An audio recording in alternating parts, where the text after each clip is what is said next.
demographic at the same time. So whatever we've had to this point in terms of debt build, it's about to get so much bigger. That's where entitlements come in because Medicare, Medicaid, Social Security, these are so much bigger line items than military spending. And if you're going to be serious about getting back to a black zero for your budgeting plan, that's where the hard work is going to be done. That is much more difficult than simply going after the military. And it will require a lot more sacrifice by people who are voters. Because the baby boomers are, even though they're advanced in age, they are the second largest voting bloc right now after the millennials.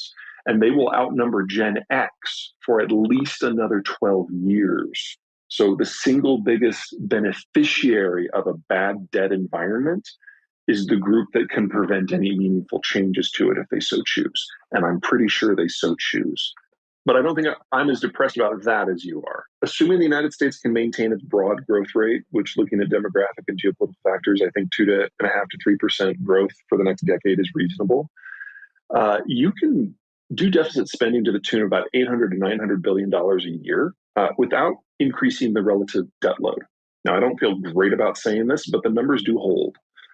Second, and this is probably far more important, because our boomers had kids, there is a light at the end of the debt tunnel. There is another surge of capital coming down in 10 years. Most of the world doesn't have that.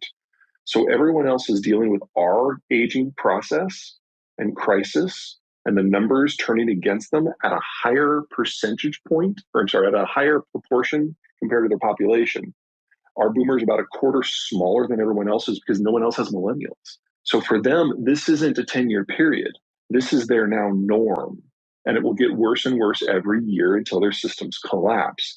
And in that sort of environment, especially once you throw in things like the Ukraine war and a China breakdown and general deglobalization, the volume of capital internationally that is going to be looking for a safe haven is going to be monumental.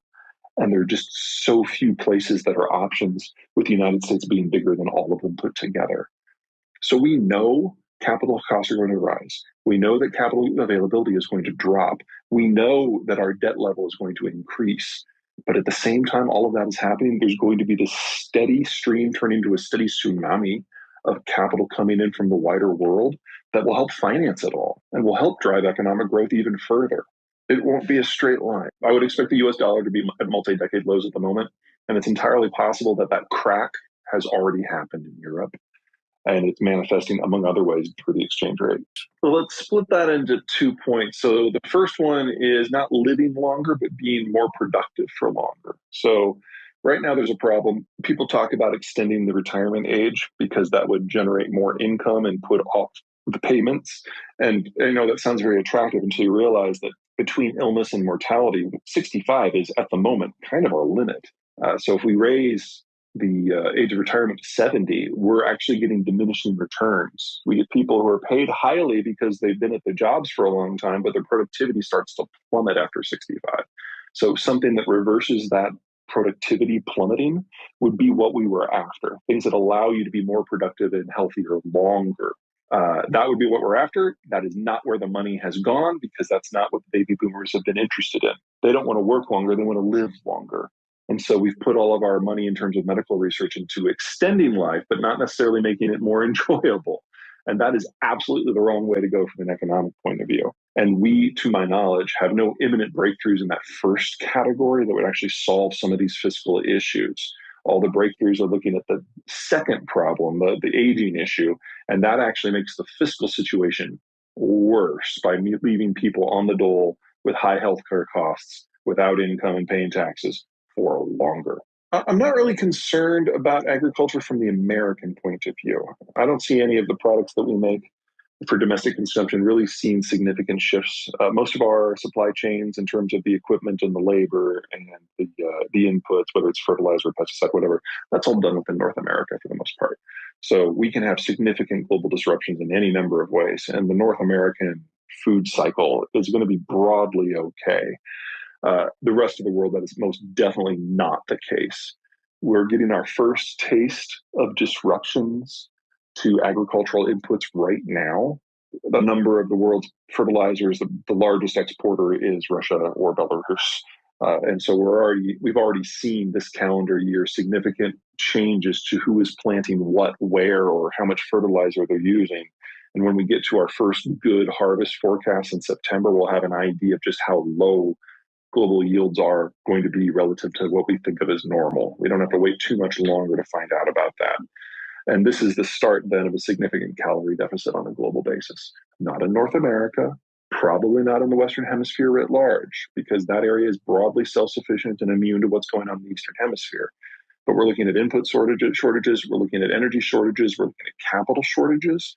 And as soon as it becomes clear just how China's going to shake out, we're probably going to be looking at equipment shortages as well.